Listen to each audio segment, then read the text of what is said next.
नमस्कार दोस्तों, स्वागत है आप सभी का अपने YouTube channel the secret civil servant में। और दोबारा से हाजिर हैं हम आपके सामने सेम टाइम पर।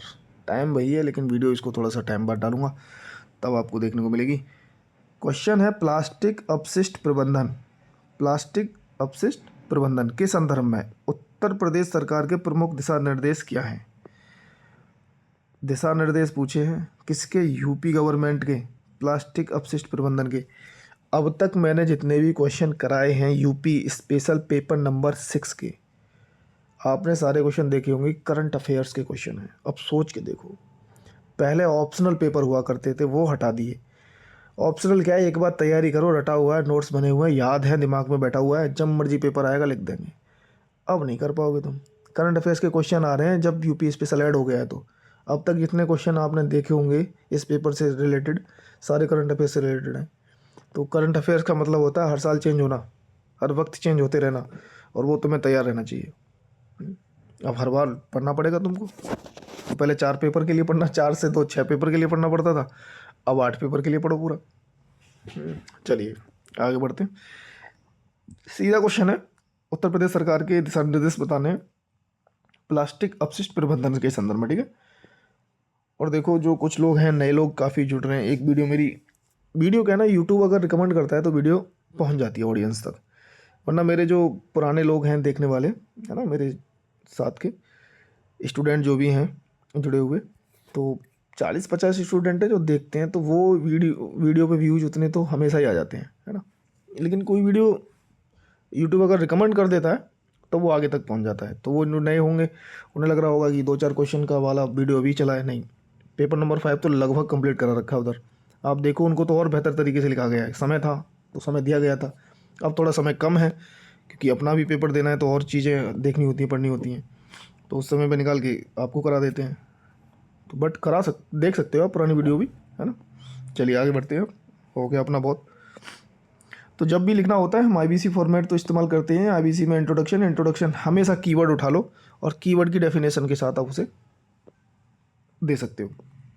जैसे प्लास्टिक अपशिष्ट प्रबंधन, तो प्लास्टिक अपशिष्ट से ही उठा लो और सरकार के निर्देश है इसको बॉडी पार्ट में लिख लेंगे।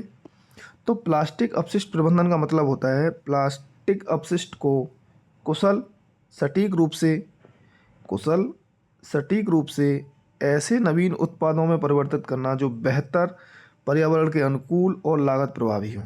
इसे बोलते हैं प्लास्टिक अपशिष्ट प्रबंधन, ठीक है। ठीक ठाक इंट्रोडक्शन है, आगे बढ़ते हैं क्योंकि उत्तर प्रदेश सरकार के प्रमुख दिशा निर्देश बताने हैं। तो प्लास्टिक अपशिष्ट प्रबंधन के संदर्भ में उत्तर प्रदेश सरकार के प्रमुख दिशा निर्देश निम्न हैं तो कौन कौन से हैं? पहला, प्लास्टिक के उपयोग पर प्रतिबंध लगाना। अब सिंगल यूज प्लास्टिक वाला आपने सुना होगा, सेंट्रल लेवल पे हुआ था तो उसी के अनुसार लागू किया गया। तो प्लास्टिक के उपयोग पर प्रतिबंध, सिंगल यूज प्लास्टिक पर प्रतिबंध केंद्र सरकार के विजन के अनुरूप है, ठीक है। 50 माइक्रोन से कम मोटाई वाले प्लास्टिक बैग पर प्रतिबंध है ना। ये शायद और सब पे नहीं है, तो एमएसएमई को छोड़ करके शायद, तो 50 माइक्रोन से कम मोटाई वाले प्लास्टिक बैग पर प्रतिबंध।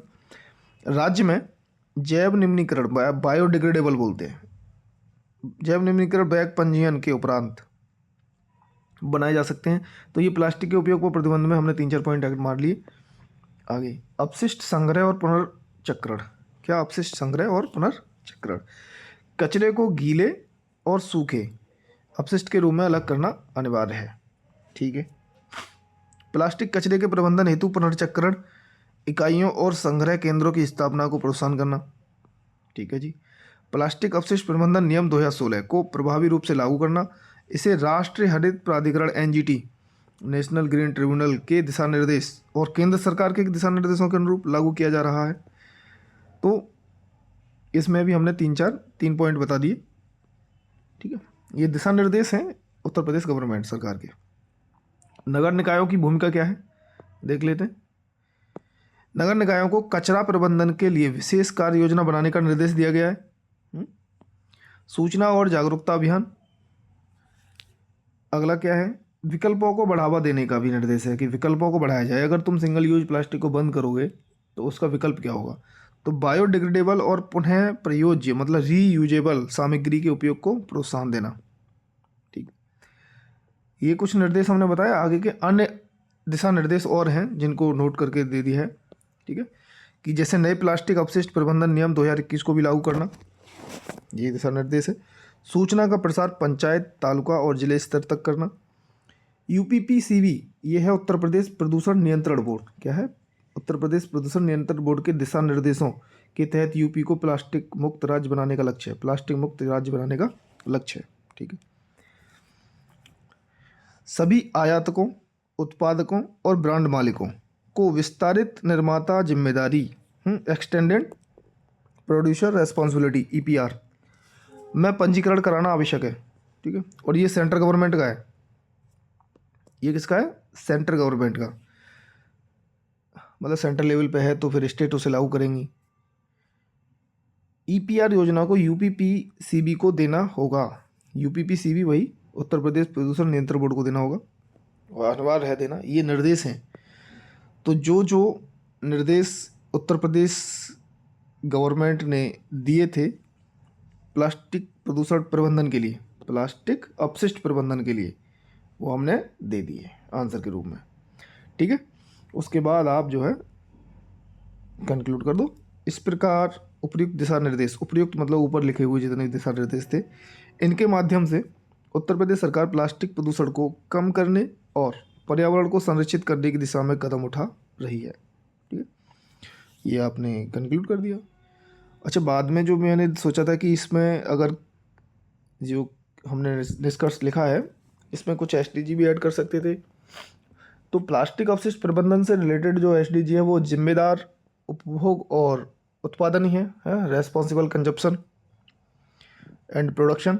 तो एसडीजी 12 जब हम ये सब दिशा निर्देशों को देखेंगे तो हम देखेंगे कि सतत विकास लक्ष्य हैं जो हमारे, उनको पाने के लिए हेल्प करेगा ये। तो एसडीजी 12 है। एसडीजी 13 क्लाइमेट एक्शन, जलवायु कार्रवाई से रिलेटेड है। ठीक है ना।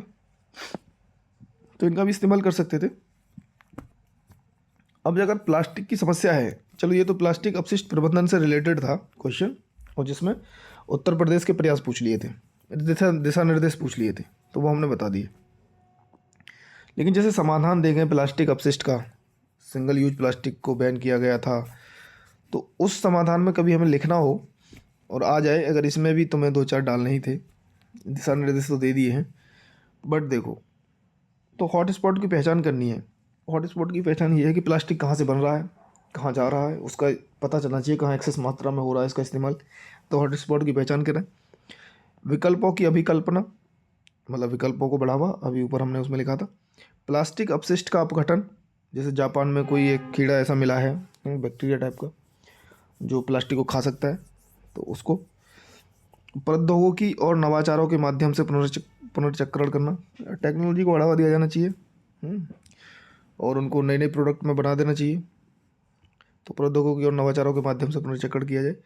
प्लास्टिक मुक्त कार्यस्थल को बढ़ावा देना, आप जहाँ भी काम करते हो अगर आप प्लास्टिक मुक्त कार्यस्थल बनाएं, जैसे घर में बोलते हैं कि जब भी बैग लेके निकलो, पॉलीथीन में सामान मिलता है हमको, तो जूट का बैग लो अपना, जब भी शॉपिंग वॉपिंग करने जाओ उसमें सारा सामान लेकर के आओ अपना।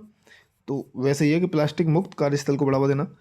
प्लास्टिक प्रबंधन के लिए सर्कुलर इकोनॉमी, ये बहुहितधारकों का उपयोग, और बहुहितधारक ये हैं कि कौन कौन से स्टेक होल्डर हैं आपके, है ना, एनजीओ वगैरह हैं, उनको भी जोड़ो, जनता है उसकी भागीदारी होनी चाहिए। देखो किसी भी चीज़ के सफल होने में जनता की भागीदारी बहुत होती है। गवर्नमेंट के कुछ लोग अगर नीति नियम बना देंगे लागू, तो वो जनता पे जाके होगा, है ना, वो फिर लॉ एंड ऑर्डर के थ्रू तुमसे लागू करवा लेते हैं, बट काम तो जनता को ही करना है मैक्सिमम। ठीक है। इस तरीके से ये क्वेश्चन हमारा ऊपर ही समाप्त हो गया था, वो तो आगे हमने कुछ बता दिया थोड़ा बहुत। ठीक है ना। तो चलिए, thank you so much, bye bye, धन्यवाद सुनने के लिए मुझे। वैसे मैं सुबह उठ के पहले यही काम करता हूँ, पहले फ्रेश वगैरह होकर के थोड़ा बहुत, उसके बाद जो है वीडियो तैयार करता हूँ। ठीक है। चलिए, ओके, पढ़ाई करते रहिए, कुछ नहीं रखा लाइफ में, डिसिप्लिन लाइफ, मस्त रहो, स्वस्थ रहो।